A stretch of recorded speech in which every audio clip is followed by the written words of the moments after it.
सच्ची बात सिखाते ये हैं, सीधी राह चलाते ये हैं। सल्लल्लाहु अलैहि वसल्लम, सल्लल्लाहु अलैहि वसल्लम, सल्लल्लाहु अलैहि।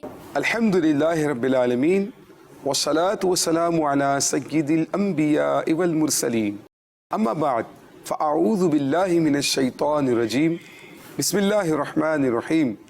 अस्सलातु वस्सलामु अलैका या रसूलल्लाह व अला आलिका व अस्हाबिका या हबीबल्लाह। अस्सलातु वस्सलामु अलैका या नबीयल्लाह व अला आलिका व अस्हाबिका या नूरल्लाह। प्यारे प्यारे बच्चों और मदनी चैनल के नाज़रीन, हम आपको एक बार फिर अपने प्रोग्राम सच्ची बातें में खुशामदीद कहते हैं। इससे पहले कि अपने मौजू की इब्तिदा करें, दुरूद पाक की बहुत ही प्यारी फजीलत सुनिए। अल्लाह के आखिरी नबी सल्लल्लाहु ताला अलैहि वालिहि वसल्लम ने इरशाद फरमाया, जब आपस में मोहब्बत करने वाले दो मुसलमान मुलाकात करते हैं, मुशाफा करते हैं और मुझ पर दुरूद पाक पढ़ते हैं, तो उनके जुदा होने से पहले पहले अल्लाह ताला दोनों के अगले पिछले गुनाह माफ़ फरमा देता है। सल्लु अलल हबीब सल्लल्लाहु ताला अला मुहम्मद सल्लल्लाहु अलैहि वसल्लम। प्यारे प्यारे बच्चों और मदनी चैनल के नाजरीन, इससे पहले कि अपने मौजू की इब्तिदा करें, अल्हम्दुलिल्लाह हर बार की तरह आज भी हमारे प्रोग्राम में दो प्यारे प्यारे बच्चे मौजूद हैं। आइए पहले इनका तारुफ लेते हैं। जी आप बताइए, आपका नाम क्या है और कहाँ से तशरीफ़ लाए हैं? मेरा नाम मोहम्मद ओहद है और मैं मरकज़ी जामिअतुल मदीना फैज़ान मदीना में पढ़ता हूँ। माशाअल्लाह। और मुकीम हूँ उधर। मुकीम है। वैसे कहाँ से ताल्लुक़ है आपका? मेरा ताल्लुक़ पंजाब सादिकाबाद से है। माशाअल्लाह, यानी मोहम्मद ओहद है और जामिअतुल मदीना फैज़ान मदीना मरकज़ी जामिअतुल मदीना में पढ़ते हैं और पंजाब से वैसे ताल्लुक़ है। अल्लाह ताला आपको बहुत बरकत अता फरमाए। जी आप बताइए, आपका नाम क्या है और कहाँ से तशरीफ़ लाए? मेरा नाम मोहम्मद हबीब रहमान अत्तारी है। मैं डिस्ट्रिक्ट खैरपुर मीरस में रहता। जी, और पढ़ते कहाँ पर हैं? आलमी मदनी मरकज़ फैज़ान मदीना। मोहम्मद हबीब रहमान नाम है, माशाअल्लाह मरकज़ी जामिअतुल मदीना में पढ़ते हैं और सिंध से आपका ताल्लुक़ है। माशाअल्लाह, अल्लाह ताला आपको भी बरकत अता फरमाए। आज के प्रोग्राम में आप दोनों तशरीफ़ लाए। अल्लाह ताला हमें खूब खूब इल्म दीन हासिल करने की तौफ़ीक अता फरमाए। प्यारे प्यारे बच्चों, हमारा जो आज का मौजू है बहुत ही अहम है, बहुत ही खूबसूरत मौजू है और हमारे माशरे और सोसाइटी के एतबार से बहुत ज़्यादा अहम है। आप जानते ही हैं कि हमारे इस प्रोग्राम का एक फॉर्मेट और अंदाज़ ये है कि हम अपने इस प्रोग्राम में एक इब्तिदा में एक ऐसी हदीस पाक ज़िक्र किया करते हैं जिसमें नबी करीम सल्लल्लाहु ताला अलैहि वालिहि वसल्लम ने मुख्तलिफ़ मिसालें देकर हमें कोई बात समझाई है, कोई मैसेज दिया है, कोई सबक सिखाया है, जिसमें हमारे लिए बहुत सारी सीखने की बातें हुआ करती हैं। लोगों के जहन के मुताबिक फिज़िकली मिसालें देकर हमारे प्यारे आका सल्लल्लाहु ताला अलैहि वालिहि वसल्लम हमें बहुत प्यारी प्यारी बातें सिखाया करते हैं। आज की हदीस पाक सुनिए। अन अबी मूसा अल अशअरी जी रदी अल्लाह ताला अनिन नबी सल्लल्लाहु ताला अलैहि वालिहि वसल्लम क़ाल अल मुमिनु लिल मुमिनी कल बुनियान यशुद्दु बअदुहु बअदन व अदखल रसूलुल्लाह सल्लल्लाहु अलैहि वसल्लम असाबिअहु बअदहा फी बअदिन। इसका तर्जुमा कितना खूबसूरत है, आइए सुनिए। हज़रत अबू मूसा अशअरी रदी अल्लाह ताला अन्हु रिवायत करते हैं कि नबी करीम सल्लल्लाहु ताला अलैहि वालिहि वसल्लम ने इरशाद फरमाया कि मोमिन के लिए एक दीवार की तरह है। बुनियान दीवार को कहते हैं या इमारत को कहा जाता है, ठीक है। मोमिन के लिए एक दीवार की तरह है।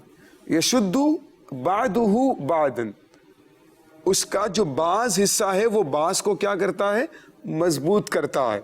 आपने दीवार देखी होगी ना।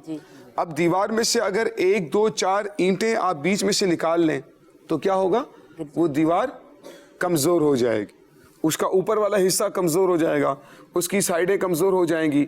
تو اس میں ایک ایک جو بلاک ہوتا ہے نا، ہر بلاک کی، ہر اینٹ کی اپنی جگہ پر ایک کیا ہے، اہمیت ہوتی ہے. اور وہ بعض کو آپ نے اینٹ رکھنے کا طریقہ دیکھا ہوگا، اس طرح اینٹ رکھے جاتے ہیں نا، ایسے، اس کے بعد برابر میں، اس کے برابر میں ایک اور، پھر کیا ہوتا ہے، یہ جو 2 اینٹیں ہیں نا، اس کے اوپر بیچ میں ایک اینٹ رکھی جاتی ہے. تو یہ ساری اینٹیں مل کر بعض حصہ بعض کو کیا کر رہا ہوتا ہے، مضبوط کر رہا ہوتا ہے. تو کتنی پیاری مثال کے ذریعے سے اللہ کے آخری نبی اکرم صلی اللہ تعالی علیہ وآلہ وسلم نے ہمیں سکھایا ہے کہ مومن کے لیے ایک کیسا ہے، دیوار کی طرح سے ہے. یعنی ایک مومن کو دوسرے مومن کو سپورٹ کرنا ہے، اس کی مدد کرنی ہے، کیونکہ ہم ایک اجتماعی زندگی گزار رہے ہیں، ایک اجتماعی پوری سوسائٹی کے اندر رہتے ہیں. تو انسان کو اپنی زندگی کے معمولات میں بعض اوقات دوسرے انسان کی حاجت پیش آتی ہے، اس کی ہیلپ کی ضرورت پڑتی ہے، اس کی مدد اور تعاون کی ضرورت پڑتی ہے. ہر مسلمان کو چاہیے کہ وہ ایک دوسرے کے ساتھ کیا کریں، تعاون کریں، مدد کریں، ہیلپ کریں. اگر کسی مسلمان کو کوئی حاجت ہے، کوئی پریشانی ہے، کوئی تکلیف ہے، تو ہمیں کیا کرنا چاہیے، اس کا ساتھ دینا چاہیے. ہمارے پیارے نبی صلی اللہ تعالی علیہ وآلہ وسلم ہمیں اس کی ترغیب دلا رہے ہیں. اور احد ایک اور بہت پیاری حدیث ہے، ہم آج کے پروگرام میں وہ حدیث بھی سنیں گے انشاءاللہ. وہ حدیث پاک بھی اس موضوع سے کچھ ٹاپک سے ملتی جلتی ہی ہے. جیسا کہ حضرت نعمان بن بشیر رضی اللہ تعالیٰ عنہ روایت کرتے ہیں، نبی کریم صلی اللہ تعالیٰ علیہ وآلہ وسلم نے فرمایا، مسلمانوں کی جو مثال ہے آپس میں ایک جسم کی طرح ہے. یعنی سارے مسلمان مل کر گویا ایک ہی جسم ہے. جتنے بھی مسلمان ہیں پوری دنیا میں، وہ سارے کے سارے مل کر گویا ایک ہی جسم بن جاتا ہے. اب فرمایا کہ جب جسم کے ایک حصے کو تکلیف ہوتی ہے تو سارا جسم اس کو کیا کرتا ہے، محسوس کرتا ہے. بھئی دیکھیں، اگر کسی کی آنکھ میں تکلیف ہے تو پورا جسم بے چین ہو جاتا ہے. سر میں تکلیف ہے، آنکھوں کو نیند نہیں آتی ہے، دل کو سکون نہیں ملتا ہے. پاؤں میں، پیٹ میں درد ہے تو پھر بھی پورا جسم کیا رہتا ہے، بے چین رہتا ہے، اس تکلیف کو محسوس کر رہا ہوتا ہے نا. تو جب بھی جس کسی کے کان میں ہی تکلیف ہو جائے تو اس کا پورا جسم اس تکلیف کو کیا کر رہا ہوتا ہے، محسوس کر رہا ہوتا ہے. تو فرمایا کہ اگر ایک مسلمان کو کوئی تکلیف پہنچ جائے تو دوسرے مسلمانوں کو اس تکلیف کو کیا کرنا چاہیے، محسوس کرنا چاہیے، اس تکلیف میں ان کا ساتھ دینا چاہیے، تاکہ اس مسلمان کی اس تکلیف کو ہم دور کرنے میں مددگار بن جائے اور اس کا ساتھ دینے والے بن جائیں. اور پیارے پیارے بچوں، مدنی چینل کے ناظرین، یہ تو بہت بڑا ثواب ہے. ہمارا اسلام اس کو بہت پسند کرتا ہے کہ اگر ایک شخص تکلیف میں ہو، ایک شخص اسے ہماری مدد کی ضرورت ہے، تو ہمیں بالکل اس کا ساتھ دینا چاہیے. دیکھیے اللہ کا پاک قرآن کیا ارشاد فرماتا ہے. اللہ پاک ارشاد فرماتا ہے، انما المؤمنون اخوہ، انما المؤمنون اخوہ، تمام مسلمان آپس میں کیا ہیں، بھائی بھائی ہیں. تو تمام مسلمانوں کو آپس میں کس طرح رہنا ہے، بھائی بھائی کی طرح رہنا ہے. پیارے پیارے بچوں اور مدنی چینل کے ناظرین، مسلمان آپس میں بھائی بھائی ہیں، مسلمان آپس میں ایک دیوار کی طرح ہیں، مسلمان آپس میں ایک جسم کی طرح. کتنی پیاری مثال ہمارے پیارے آقا صلی اللہ تعالی علیہ وآلہ وسلم نے ارشاد فرمائی ہے. تو اب دیکھیں، جب مسلمان کے لیے بھائی ہیں، مسلمان کے لیے عمارت کی طرح ہے، ایک دیوار کی طرح ہے، مسلمان کے لیے ایک جسم کی طرح ہے، تو اب انسان کبھی بھی اپنے جسم کے کسی حصے کو نقصان نہیں دیتا، جان بوجھ کر اسے تکلیف نہیں پہنچاتا.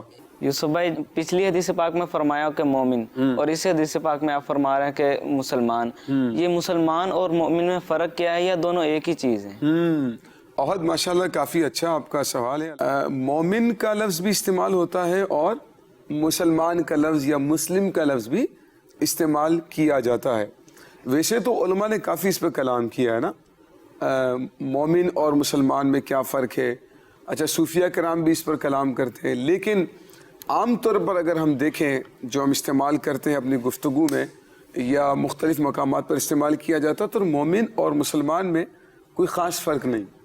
یعنی مومن کی جگہ آپ مسلمان بھی استعمال کر سکتے ہیں اور مسلمان کی جگہ مومن کا لفظ بھی استعمال کر سکتے ہیں. تو پہلی حدیث میں جو مومن کا ذکر ہے اور اس حدیث میں جو مسلمان کا ذکر ہے تو دونوں میں کوئی فرق نہیں، بلکہ مسلمان ہی مراد ہے جو عام طور پر ہم سمجھتے ہیں. ٹھیک ہے. اب دیکھیں عہد انسان عام طور پر اپنے جسم کے کسی حصے کو خود تکلیف نہیں پہنچاتا. ٹھیک ہے. اپنی آنکھ کو کوئی نہیں نکالے گا، اپنے کان کو کوئی نہیں کاٹے گا، یا اپنی ناک کو کوئی کیل نہیں مارے گا، یا اپنے دانتوں کو کوئی پلاس سے نہیں نکالے گا. ٹھیک ہے نا. تو انسان اپنے جسم کو کوئی تکلیف نہیں پہنچاتا، بلکہ اگر تکلیف پہنچے تو اسے کیا کرتا ہے، اس کو راحت پہنچاتا ہے، اس کو دور کرنے کی کوشش کرتا ہے، اس تکلیف میں اسے آرام دینے کی کوشش کرتا ہے. ٹھیک ہے. تو اب جب مسلمان دوسرے مسلمان کے ساتھ ایک جسم کی طرح ہے تو اب اسے دوسرے مسلمان کو بھی تکلیف نہیں پہنچانی ہے. پیارے بچوں، اس بات کو یاد رکھنا ہے، اگر کوئی دوسرا بچہ ہمارے ساتھ کھیل رہا ہے، ہمارے پڑوس میں رہتا ہے، ہمارے ساتھ اسکول میں پڑھتا ہے، کوچنگ میں پڑھتے ہیں، مدرسے میں پڑھتے ہیں، ساتھ آتے جاتے ہیں یا کھیلتے ہیں، اس پورے پروسیس میں ہمارے ساتھ جتنے بھی بچے شریک رہتے ہیں تو ہمیں ان کو تکلیف نہیں پہنچانی ہے. مذاق میں بعض اوقات کچھ بچے ایک دوسرے کو پین چبو دیتے ہیں، کوئی ناخون مار دیتا ہے، کوئی پتھر مار دیتا ہے، کوئی لکڑی مار دیتا ہے، اسے تکلیف پہنچانے کی کوشش کرتے ہیں. تو یہ تو وہی والی مثال ہو گئی کہ انسان اپنے ناک کو کاٹ دے یا کان کو تکلیف پہنچائے. ایسا کوئی بھی نہیں کرتا. تو ہمیں اپنے دوسرے بھائیوں کے ساتھ بھی ایسا نہیں کرنا ہے، بلکہ اگر آپ دیکھتے ہیں کہ اسے کوئی تکلیف پہنچ گئی ہے، اسے کوئی چوٹ لگ گئی ہے، یا اسے آپ کی ہیلپ کی ضرورت ہے، مدد کی ضرورت ہے، تو آپ کو اس کی ہیلپ کرنی چاہیے، ہمیں اس کی مدد کرنی چاہیے. اس کی اس تکلیف کو ہم کیسے دور کر سکتے ہیں؟ ہمیں مل کر دوسروں کے ساتھ اس کی تکلیف میں اس کا ساتھ دینا چاہیے. یوسف بھائی، اگر ہم اس کی تکلیف کو دور نہ کر سکیں تو پھر ہمیں کیا کرنا چاہیے؟ اگر ہم اس کی تکلیف کو دور نہیں کر پا رہے تو کم سے کم یہ تو کر سکتے ہیں نا کہ اس کے لیے ہمدردی کا احساس اپنے دل میں پیدا کریں. اس کے لیے اپنے دل میں محبت کا احساس پیدا کریں. اور ویسے یہ تو ہو سکتا ہے کہ آپ اس کے ساتھ ہمدردی اور محبت کی کچھ باتیں کر لیں، اس کو تھوڑا سا حوصلہ دے دیں کہ دیکھیں آپ کے ساتھ یہ مسئلہ ہو گیا ہے، اللہ تعالیٰ آپ کی مدد فرمائے، ہم دعا کر دیں گے آپ کے لیے اور اللہ تعالیٰ آپ کی مشکل آسان فرمائے. دیکھیں صبر کریں گے تو انشاءاللہ یہ ثواب ملے گا. آپ صبر کریں، اللہ تعالیٰ کی طرف سے آزمائش آ جاتی ہے نا. تو اب یہ تو کر سکتے ہیں نا کہ اس کے ساتھ ہمدردی اور محبت کی بات کر لیں. ٹھیک ہے. اسے صبر کی تلقین کر دیں، تھوڑا اس کو سمجھا دیں، تو اس سے کیا ہوگا، اس کو تھوڑا حوصلہ مل جائے گا. تو یہ بھی آپ کا بہت بڑا اس کے ساتھ تعاون ہو جائے گا. جی پیارے پیارے بچوں، آپ بھی اپنا یہ ذہن بنائیں، نیت کریں کہ اگر ہمارے کسی بھائی کو کوئی تکلیف ہوتی ہے، کوئی پریشانی ہوتی ہے، ہم اس میں اس کا ساتھ دیں. اگر آپ اس کے ساتھ باقاعدہ تعاون نہیں کر سکتے ہیں تو کم سے کم آپ اس کے ساتھ ہمدردی کی اور محبت کی بات تو کر سکتے ہیں، اسے آپ سمجھا سکتے ہیں، اسے آپ صبر کی تلقین کر سکتے ہیں. تو ہمارا یہ تعاون اس کے لیے بہت بڑا ایک ہمدردی کا سبب بن جائے گا. جسے بھی عام طور پہ بچے دوسرے بچوں کی بیگ چھپا دیتے ہیں یا تنگ کرتے ہیں اس کو، کیا یہ بھی تکلیف پہنچانے میں آئے گا؟ حبیب الرحمان، یہ بھی تکلیف کی صورت ہے نا. یعنی کسی کو کوئی ڈنڈا مار دیا، مکہ مار دیا، یا کسی کو جسمانی تکلیف پہنچا دی، تکلیف کی صورت تو یہ بھی ہے. ٹھیک ہے نا. لیکن تکلیف کی بہت ساری صورتیں ہیں. کسی کا مذاق اڑانا، کسی کو چھوٹو، کسی کو لمبو، کسی کو موٹا کہنا، اچھا اس کے قلم کو چھپا دینا، اس کا بیگ چھپا دینا، یا اس کی کتاب آگے پیچھے کر دینا، یہ بھی بہت بری بات ہے. اور یہ دل آزاری کا سبب بنتا ہے نا، تکلیف کا سبب بنتا ہے. اس کی پریشانی کا سبب بنے گا. تو مسلمان کو تو ایسا نہیں ہونا چاہیے. جیسا کہ ہمارے پیارے نبی صلی اللہ تعالیٰ علیہ وآلہ وسلم کیا ارشاد فرماتے ہیں. ہمارے پیارے نبی صلی اللہ تعالیٰ علیہ وآلہ وسلم فرماتے ہیں مسلمان مسلمان کا بھائی ہے. کیا ہے؟ مسلمان مسلمان کا بھائی ہے. نہ اس پر ظلم کرے نہ اسے رسوا کرے. جو اپنے مسلمان بھائی کی حاجت روائی میں رہتا ہے. یوسف بھائی یہ حاجت روائی کیا چیز ہوتی ہے؟ حاجت روائی کا مطلب ہے کسی کی مشکل آسان کر دینا, کسی کی پریشانی میں اس کی مدد کر دینا, اس کو کہتے ہیں حاجت روائی. جو مسلمان اپنے بھائی کی حاجت روائی میں رہے گا اللہ تعالیٰ بھی اس کی حاجت روائی میں رہے گا. یعنی جو مسلمان کی مدد کرتا رہے گا اللہ تعالیٰ بھی اس کی مدد کرتا رہے گا. اور جو مسلمان کسی مسلمان کی دنیا میں تکلیف دور کرے گا اللہ تعالیٰ قیامت کی تکلیفوں میں سے اس کی تکلیف کو دور فرما دے گا.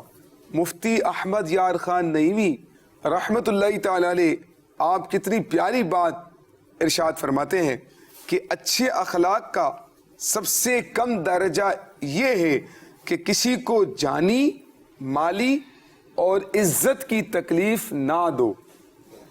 یعنی اس نے اخلاق کا کم سے کم درجہ یہ ہے کہ کسی کو جانی, مالی یا عزت کے حوالے سے کوئی تکلیف نہ دو. اور سب سے اعلیٰ درجہ یہ ہے کہ برائی کا بدلہ بھلائی سے دو. اگر کسی نے آپ کے ساتھ برائی کر دی تو اس کے ساتھ ہم نے کیا کرنی ہے؟ بھلائی کرنی ہے. بھائی تم نے بھی تو اس دن میرے ساتھ ایسا کیا تھا, اب میں بھی کر رہا ہوں تو پھر تمہیں کیوں تکلیف ہو رہی ہے نا. ایسی باتیں کرتے ہیں نا بچے. تو دیکھیں اگر ایک شخص نے غلطی کی ہے تو اس کے جواب میں ہم نے غلطی نہیں کرنی ہے. یوسف بھائی جیسا کہ آپ نے فرمایا کہ اگر کوئی ہمیں تنگ کرے تو ہمیں برائی کا بدلہ بھلائی سے دینا چاہیے. تو اگر کوئی جان بوجھ کر تنگ کرتا رہے پھر بھی ہمیں بھلائی سے ہی جواب دینا چاہیے اس کا. دیکھیں عہد, یہ جو آپ کا سوال ہے نا ویسے کرنا تو مسلمان کو یہی چاہیے کہ اگر کوئی تکلیف پہنچاتا ہے ہم نے اس پر کیا کرنا ہے؟ صبر کرنا ہے. ہاں یہ ہو سکتا ہے کہ اگر کوئی بچہ آپ کو مستقل تنگ کیے جا رہا ہے جس کی وجہ سے آپ بہت ساری پریشانیوں میں آ جاتے ہیں, آپ کا مستقل کتاب خراب کر رہا ہے, آپ کا بیگ خراب کر رہا ہے, آپ کی پین بار بار اٹھا لیتا ہے, آپ کے کپڑے خراب کر دیتا ہے, آپ نے کچھ بھی نہیں کیا لیکن جان بوجھ کر آپ کو وہ تنگ کر رہا ہے, تو اس کا بہت آسان سا طریقہ یہ, آپ خود اس سے نہیں الجھیں گے بلکہ کیا کریں گے, جو بھی آپ کا ذمہ دار ہے بڑا, مثلا مثال کے طور پر ٹیچر ہیں, تو آپ ٹیچر کو بڑے اچھے طریقے سے یہ بتا دیں ٹیچر فلاں جو اسٹوڈنٹ ہے نا یہ مجھے بہت تنگ کر رہے ہیں تو آپ تھوڑا سا ان کی اصلاح کر دیں. پہلے تو ہم نے صبر ہی کرنا ہے اس پر. جب وہ بہت زیادہ آپ کو تکلیف پہنچانے لگے تو پھر جو بھی ذمہ دار ہے تو ان کو آپ اچھے طریقے سے یہ بتا دیں گے کہ دیکھیں یہ ٹیچر یہ مجھے اس طریقے سے تکلیف پہنچا رہے ہیں تو آپ ان کو دیکھ لیں ذرا, ٹھیک ہے نا. تو اس سے امید ہے کہ جب ٹیچر ان کو سمجھائیں گے تو وہ سمجھ میں ان کو آ جائے گی اور پھر آپ کو تکلیف نہیں پہنچائے. یوسف بھائی بچے دوسرے بچوں کی عام طور پہ بہت مذاق اڑاتے ہیں. اگر کوئی پڑھنے والا نہیں ہوتا تو اس کو بار بار کہتے ہیں تو پڑھتا ہی نہیں ہے, تو آپ ان کے بارے میں کیا فرماتے ہیں؟ حبیب الرحمن یہ جو عادت ہے نا یہ بہت بری ہوتی ہے. پتہ ہے اس کا نقصان کیا ہوتا ہے؟ پیارے بچوں آپ بھی اس کو بڑی توجہ سے سنیے کہ اگر آپ نے کسی کا مذاق اڑا دیا, وہ پڑھنے میں کمزور ہے, اس کا ذہن کمزور ہے, وہ یاد نہیں کر پاتا ہے, یا اس کے اندر کوئی بھی اس طرح کا مسئلہ ہے یا نہ بھی ہو, لیکن کچھ بچوں کی تو عادت ہی ہوتی ہے مذاق اڑانا, مذاق کرتے رہنا, یہ تو ہمارے دین کو بہت ناپسند ہے. آئیے اللہ کے آخری نبی اکرم صلی اللہ تعالی علیہ وآلہ وسلم نے اس بارے میں کیا ارشاد فرمایا, بڑے غور سے سننا ہے, ٹھیک ہے. حبیب الرحمن ابھی آپ کے سوال کا جواب ہے, آپ نے بھی اور ہمارے جو مدنی چینل کے ناظرین ہیں, پیارے پیارے بچے ہیں, انہوں نے بھی اس حدیث پاک کو بہت غور سے سننا ہے اور اس کے بعد یہ فیصلہ کرنا ہے کہ اب کسی کا مذاق اڑانا ہے یا نہیں اڑانا. جیسا کہ اللہ کے آخری نبی صلی اللہ تعالی علیہ وآلہ وسلم نے فرمایا, قیامت کے دن لوگوں کا مذاق اڑانے والوں کے سامنے جنت کا دروازہ کھولا جائے گا. کیا کھولا جائے گا؟ जन्नत का दरवाजा खुल जन्नत का दरवाजा खोला जाएगा। अच्छा ओहद, आप ये बताएंगे कि जन्नत के दरवाजे कितने हैं? जन्नत के दरवाजे 8 हैं। जन्नत के दरवाजे 8 हैं। तो अब जो किसी का मजाक उड़ाने वाला होगा ना, उसके सामने जन्नत का दरवाजा खोला जाएगा और उसे कहा जाएगा आओ आओ जन्नत में दाखिल हो जाओ। अब जिससे ही वो गम में डूबा हुआ, परेशानी में डूबा हुआ उस दरवाजे के सामने पहुंचेगा ना, तो वो दरवाजा बंद हो जाएगा, ये बड़ा परेशान होगा। अब एक और दरवाजा खोला जाएगा और उसे कहा जाएगा आ जाओ आ जाओ जन्नत में दाखिल हो जाओ। और वो जैसे ही दरवाजे के सामने पहुंचेगा, गम में डूबा हुआ होगा, परेशान होगा, जैसे ही दरवाजे के सामने पहुंचेगा कि मैं जन्नत पे चला जाऊं, वो दरवाजा भी क्या हो जाएगा? बंद हो जाएगा। फिर एक और दरवाजा खोला जाएगा और उसे कहा जाएगा आ जाओ आ जाओ। फिर उस दरवाजे से दाखिल होने जाएगा तो दरवाजा भी बंद कर दिया जाएगा। और ये कौन शख्स है जिसके साथ ये सारा मामला हो रहा है? जो किसी का मजाक उड़ाता, किसी का मजाक उड़ाने वाला शख्स था। तो जो किसी का मजाक उड़ाता होगा ना, उसके साथ ये किया जाएगा।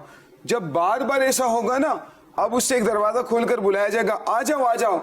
अब वो जन्नत के दरवाजे की तरफ जाएगा ही नहीं, उसे पता होगा कि ये दरवाजा भी मेरे लिए बंद कर दिया जाएगा। तो वो जो दूसरों का मजाक उड़ाता था ना, तो देखें अब इसके साथ कयामत के दिन क्या हो रहा है। इसीलिए प्यारे प्यारे बच्चों और मदनी चैनल के नाजरीन, हमें किसी का मजाक उड़ाते हुए सोच लेना चाहिए कि हमारे दीन को ये बात पसंद है या नहीं है। ऐसा ना हो कि अल्लाह ताला की नाराज़ी वाला कोई काम हमसे हो जाए।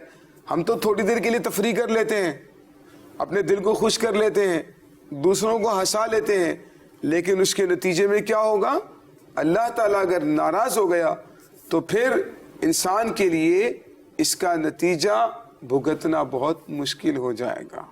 यूसुफ भाई, कुछ बच्चे मजाक तो नहीं उड़ाते, लेकिन जो मजाक उड़ाता है उसके साथ हंस रहे होते, तो उसके बारे में आप क्या फरमा रहे हैं? हबीबुर रहमान, अब ये भी लोग वो है ना कि जो दूसरे की दिल आज़ारी का, तकलीफ का क्या बन रहे हैं? जरिया और सबब बन रहे हैं। जी देखिए अल्लाह पाक कुरान करीम में क्या इरशाद फरमाता है? अल्लाह पाक फरमाता है व तआवनु अलल बिर्रि व तक़वा वला तआवनु अलल इस्मि वल उद्वान। अल्लाह पाक फरमाता है कि नेकी के कामों में एक दूसरे के साथ क्या करो? ताउन करो। वला तआवनु अलल इस्मि वल उद्वान, और गुनाह के और सरकशी के कामों में एक दूसरे की मदद ना करो। यूसुफ भाई, ये नेकी के कामों में एक दूसरे से ताउन करना, ये कैसे होता है? देखें, एक शख्स अगर कोई नेकी कर रहा है, अगर कोई अच्छा काम कर रहा है, तो आपने इसमें उसका साथ दे दिया, उसको हेल्प कर दी। कोई ज़रूरत थी, कोई उसे हाजत थी, तो आपने उसकी उस ज़रूरत को क्या कर दिया? पूरा कर दिया, उसको हेल्प करवा दी, तो ये आपका उसमें साथ देना हो जाएगा। ठीक है ना? यानी उस नेकी के करने में उससे थोड़ी सी कोई परेशानी हो रही है, कोई रुकावट हो रही है, तो आप उसका उसमें साथ दे देते हैं, आप उसको हेल्प कर देते हैं। ये कहलाता है नेकी में मदद करना। चले मेरे प्यारे बच्चों, अब मैं आप लोगों से सवाल पूछूंगा। अब आप मुझे बताएं कि हम कहाँ कहाँ पर अपने साथ दूसरे बच्चों की हेल्प कर सकते हैं, अच्छे कामों में उनकी मदद कर सकते हैं। कुछ मिसालें मुझे बताएं। हबीबुर रहमान, आप बताएं। अगर कोई बच्चा पढ़ाई में कमजोर है तो उसकी मदद करना। पढ़ाई में कमजोर है, वो नहीं पढ़ पा रहा, उसे याद नहीं हो रहा सबक, या समझ में नहीं आया है, तो हमने क्या करना है? उसको हेल्प करनी है। उसको समझाना है कि आपको अगर समझ में नहीं आए तो मैं आपको समझा दूं सबक, मैं आपकी हेल्प कर दूं। हबीबुर रहमान, आपने बहुत ज़बरदस्त मिसाल दी है। तो प्यारे बच्चों, हमें भी मदद करनी है उन बच्चों की जिन्हें सबक याद नहीं होता है, उनका साथ देना है, उनकी हेल्प करनी चाहिए, ना कि उनका मजाक उड़ाना चाहिए।